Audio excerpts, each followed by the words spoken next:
Breaking news, guys. We just got confirmation of why Errol Spence looks so bad against Terence Crawford, and it has nothing to do with being drained, and also the person who said this. But before we get into that, if you guys are not subscribed, please punch and knock out that subscription button. That way you'll never see it again, and ding the notification bell. That way you'll never miss any of my new boxing videos. Alright guys, let's get to the round. Ding ding. Okay guys, let's get started. It was Showbiz the adult, the one who spilled the beans on the Errol Spence injury. He stated that Spence had a rib injury and he could not spar 5 weeks before the fight because how bad the injury was.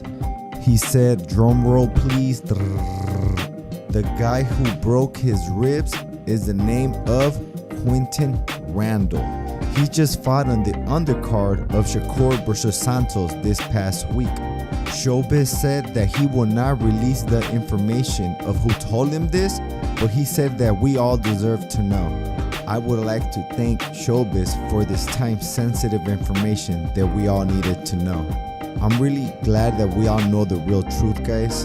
I'm starting to think that if the fight took place at 147, well it did, it wouldn't be as bad without the rib injury.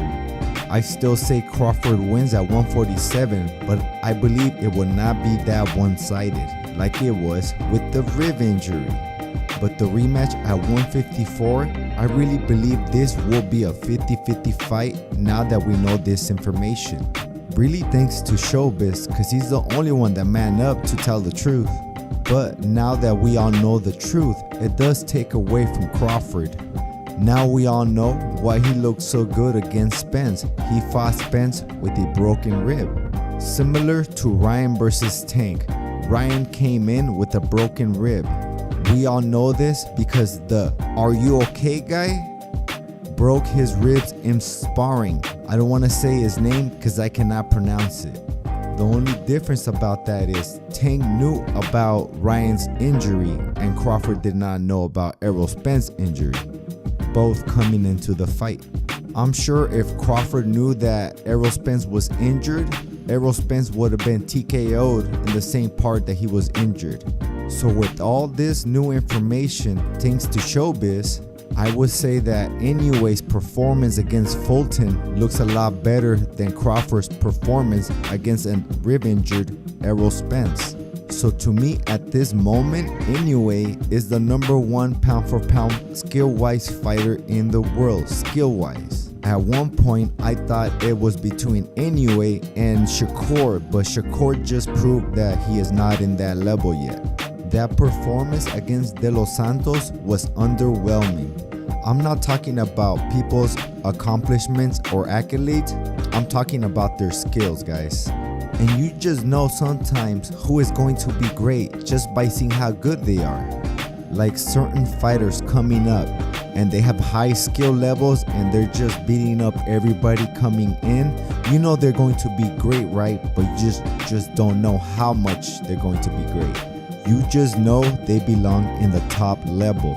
And we have one of the most perfect examples, Mr. Kermel Moulton. We all know this guy is going to be great, right? This guy is going to be an A-class top level fighter, right guys? You could just see it in his skills. I believe this guy is going to be great. We just don't know how great he is going to be, but he is definitely going to be an A-class fighter. We all agree on that, right guys? But Kermel Moulton only has one professional fight. How will we know how great he is? By looking at his skills, right?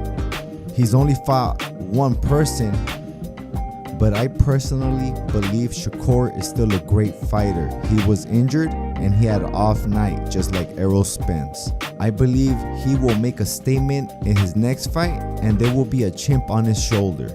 I now have Spence beating Crawford at 154 now that we know this information thanks to Showbiz. I believe it wasn't the weight issue as much as it was the injury. I believe he was drained, but he could have performed a lot better if he wasn't injured with the rib injury. I have Spence beating Crawford in a very close fight in the rematch at 154. I want to hear from you guys. What do you guys think about the rib injury? And with that information, who do you guys have winning, Errol Spence or Terence "Bud" Crawford in the rematch at 154?